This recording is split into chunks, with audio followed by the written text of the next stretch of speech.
오늘 우리에게 주신 하나님의 말씀 보도록 하겠습니다. 여호수아 16장 1절로 10절 말씀입니다. 생명의 샘가 4월 15일 금요일 말씀. 에브라임 지파가 분배받은 땅 함께 읽겠습니다. 요셉 자손이 제비 뽑은 것은 여리고 성샘 동쪽 곧 여리고 곁 요단으로부터 광야로 들어가 여리고로부터 베델 산지로 올라가고 베델에서부터 루스로 나아가 아렉 족속의 경계를 지나 아다롯에 이르고 서쪽으로 내려가서 야블렛 족속의 경계와 아래 베토론과 게세레까지 이르고 그 끝은 바다라. 요셉의 자손 므낫세와 에브라임이 그들의 기업을 받았더라. 에브라임 자손이 그들의 가족대로 받은 지역은 이러하니라. 그들의 기업이 경계는 동쪽으로 아다롯 앞달에서 윗 베토론에 이르고 또 서쪽으로 나아가 북쪽 믹무다에 이르고 동쪽으로 돌아 다낫 실로에 이르러 야노와 동쪽을 지나고 야노아에서부터 아다롯의 나라로 내려가 여리고를 만나서 요단으로 나아가고 또 답보아에서부터 서쪽으로 지나서 가나 시내에 이르나니 그 끝은 바다라. 에브라임 자손의 지파가 그들의 가족대로 받은 기업이 이러하였고 그 외에 므낫세 자손의 기업 중에서 에브라임 자손을 위하여 구분한 모든 성읍과 그 마을들도 있었더라. 그들이 게살에 거주하는 가나안 족속을 쫓아내지 아니하였으므로 가나안 족속이 오늘까지 에브라임 가운데 거주하며 노역하는 종이 되니라. 아멘. 그 이스라엘 12지파 중에요. 그 유다 지파 유다 지파와 그 다음에 아주 영향력 있는 지파가 그 요셉 지파예요. 그래서 그 유다 지파에 이어서 요셉 지파가 두 번째로 제비를 뽑아서 땅을 분배받는 것으로 나옵니다. 그 요셉 지파는요, 그 에브라임과 그리고 그 므낫세 지파 이 두 지파로 나뉘어지죠. 그러니까 원래는 그 이스라엘 즉 야곱의 아들이 12명이 있습니다. 그런데 그 가운데 땅을 분배받는 지파는 이 레위 지파가 빠지죠. 그리고 또 요셉 지파가 있는데 이 요셉은 그 야곱의 양자로 므낫세와 이 에브라임이 받아들여지게 되어집니다. 그래서 요셉이 빠지고 이 에브라임과 므낫세가 이스라엘의 아들들로 예속되어지게 되어지죠. 그래서 총 12명에서 요셉과 레위가 빠진 므낫세와 에브라임이 들어와서 다시 12명, 12지파가 형성되어집니다. 그렇게 해서 그 가운데 또 에브라임 지파는 므낫세, 이 두 형제거든요. 요셉의 두 형제예요. 에브라임과 므낫세. 근데 므낫세가 형이고 에브라임이 동생입니다. 그런데 이 에브라임, 즉, 그 야곱이 축복을 해요. 이 두 아들들에게. 그러니까 요셉의 아들이죠. 이 두 명의. 그런데 오른손으로 에브라임 머리에 얹고 왼손으로 므낫세 손에 얹어서 장자의 축복을 에브라임, 즉 동생에게 줍니다. 그래서 이 에브라임이 굉장한 영향력을 갖게 되어져요. 나중에 남북으로 그 분열이 되어지잖아요. 그럴 때 남쪽을 유다 지파라 부르지고 그리고 북이스라엘을 에브라임이라고 부르는 경우가 많습니다. 그래서 이 북이스라엘의 대표로 에브라임 이렇게 많이 불려지는데 그만큼 이렇게 영향력을 가지고 있는 지파가 에브라임 지파이고 므낫세 지파입니다. 1절부터 4절까지 보면 이 요셉 지파, 즉 므낫세와 에브라임 지파가 어느 정도의 경계를 가졌는가에 대한 대략 설명이 나와요.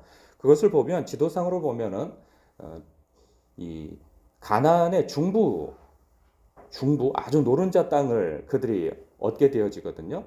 왜 노른자냐면 그 남쪽 최남단의 유다 지파 같은 경우에는 오른쪽에 사해 바다를 끼고 있잖아요. 그런데 이들은 이 동쪽 즉 오른쪽이 전체가 이 요단강을 경계선으로 그 영토를 가지고 있습니다. 그러니까 밑에는 사해 바다인데 그 위에는 강이거든요. 그러니까 농사짓기 좋고 짐승을 기르기 좋은 그러한 지역을 분배받게 되어지죠. 그렇게 해서 그들이 위쪽은 중부지방 가운데에서도 위쪽은 므낫세, 아래쪽이 에브라임 지파 땅으로 이렇게 구획이 정해집니다. 그 내용이 1절부터 4절까지의 내용이에요. 그리고 5절이 바로 에브라임 지역이 어디 어디인가 라고 이렇게 또 설명이 나오죠. 그러니까 제가 설명드린 것처럼 그 에브라임은 그 위쪽은 므낫세, 아래쪽은 그 요셉, 아니 이게 참 남의 나라 땅 얘기하기가 참 쉽지가 않네요. 그러니까 쉽게 얘기하면 중부지방을 이렇게 포함하고 있다는 거예요. 이게 머릿속으로는 이렇게 그려지는데 이게 설명하기가 쉽지 않아요.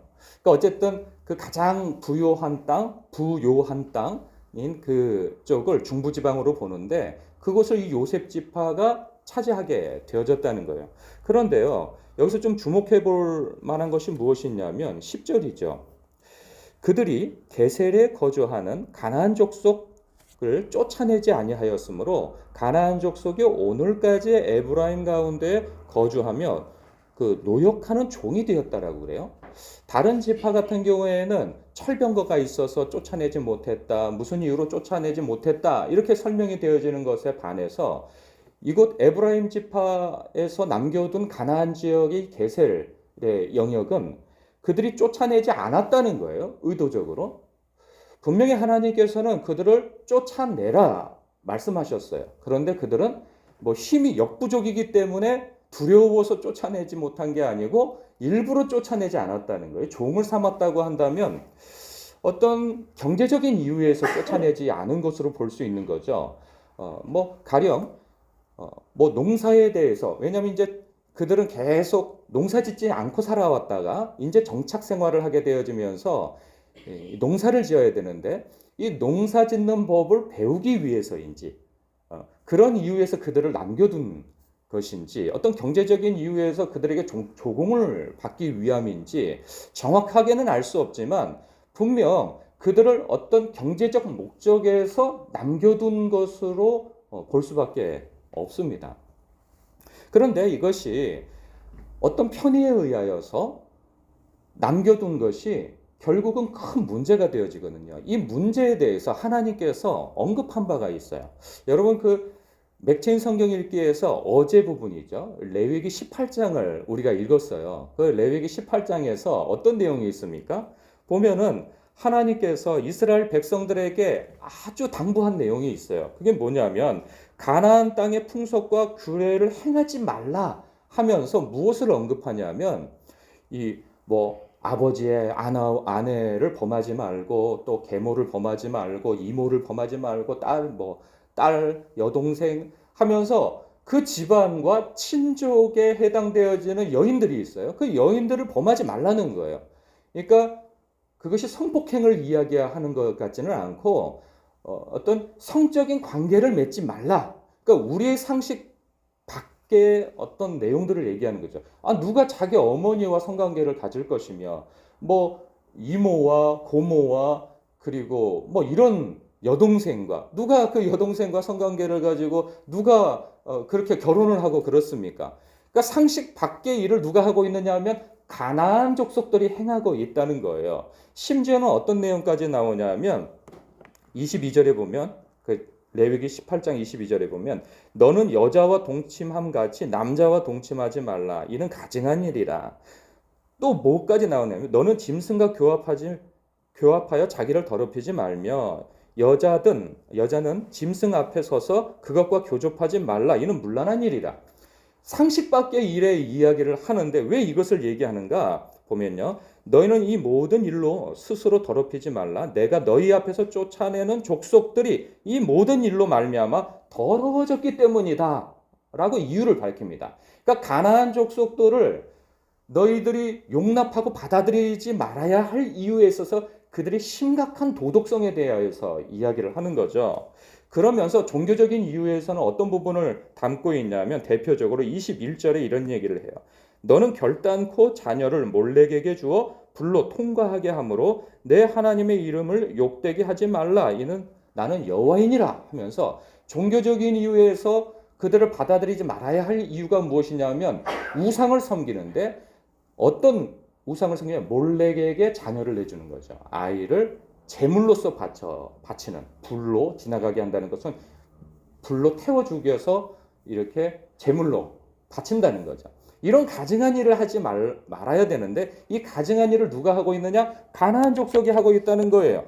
그래서 그들을 받아들이게 되어지면 결국은 이런 우상 숭배를 하게 되어지고 그리고 이런 문란한 성생활을 하게 되어져서 결국은 소돔과 고모라처럼 망하게 되어질 거라는 거죠. 그리고 가나안 족속들이 그 땅에서 이렇게 가증하게 행하는 것 때문에 그 땅이 토해내게 되어지는 것을 이야기하기 때문에 그래서 너희들이 들어가게 되는 거예요. 내가 거룩하니 너희도 거룩하라. 그 말씀을 하고 있는 거죠. 그런데 이 에브라임 지파가 하나님의 복을 받은 지파 아니겠어요?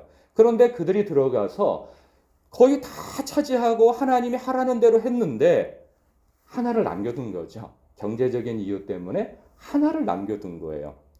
그런데 보십시오. 나중에 보면 통일왕국을 이루게 되어질 때 사울 왕이 하나님 앞에 크게 범죄하는 것이 나와요. 그게 뭐냐면 하나님께서 아말렉을 다 진멸하라 이렇게 명령을 내린 전쟁이 있었어요. 그런데 그가 나가서 싸워서 승리를 합니다. 하나님께서 도와주셔서. 그런데 자기 임의대로 보기에 좋은 것들을 남겨두어요. 사람도 그렇고 그리고 짐승도 그렇고. 왜 그런가? 그것이 자신의 그 왕권을 유지하는데 도움이 되기 때문에 그것을 남겨둔단 말이죠. 하나님께서 그렇게 하지 말라는 것을 경제적인 이유 때문에 자신의 왕권을 단단히 하기 위하여서 그것을 내버려 둔단 말이죠. 그것 때문에 그가 하나님 앞에 크게 책망을 받고 심지어는 버림받게 되어지는 이유가 되어지는 거죠. 그리고 이 에브라임이 남겨둔 이 게셀 때문에 뭐 게셀뿐만이 아니죠. 다른 지파들이 다 여지를 남겨둔 하나들이 있었어요. 근데 그것 때문에 결국은 이스라엘의 우상 숭배가 들어오고 음란한 문화가 들어오고 하여서 결국은 서서히 잠식되어지는 것을 통하여서 사사기 때에는 그들이 큰 곤욕을 치르게 되어지는 거죠. 처음에는 어떤 문제가 일어나지 않습니다. 그런데 그것이 그냥 여지를 남겨둔 것 때문에 나중에는 그것을 합리화시키게 되어지죠. 우리도 그렇지 않습니까? 우리의 삶에서 경제적인 이유 때문에 어떤 사업이나 직장이나 가정이나 교회 일이나 그 여지를 남겨둔 그 무엇이 있단 말이죠. 경제적인 이유 때문에. 내가 이 경제적인 부분을 포기할 수 없는 그 무엇 때문에 남겨두는 그 비도덕성. 근데 이것이 불법 같지는 않아요. 그렇지만 이것이 양심의 가책이 되어질 만한 찜찜한 그 무엇인가를 여지를 남겨두는 그것 때문에 결국은 나의 양심이 무디어지고 그리고 그것 조그맣게 받아들인 그것이 나중에는 점점점 영향력을 내서 어느 한 부분에 있어서는 나중에 돌이킬 수 없는 지점까지 가게 되어지는 거죠. 이런 부분에 있어서 10절이 암시를 주고 있는 거예요. 왜냐하면 이 여호수아가 끝나자마자 사사기가 오잖아요. 사사기에서는 이스라엘 백성이 실패하여서 하나님 앞에 징계받는 내용들이 나오거든요. 그래서 지금 이것이 암시하고 있는 바는 사사기에 그렇게 이러한 이유로 무너졌더라 하는 이유로서 남겨두거든요. 보여주고 있거든요. 그들이 게셀에 거주하는 가나안 족속을 쫓아내지 아니하였으므로 가나안 족속이 오늘까지 에브라임 가운데에 거주하며 노역하는 종이 되니라. 근데 이 종으로서 역할하던 것이 나중엔 주인 행세를 해버리게 되어지는 거죠. 이스라엘에.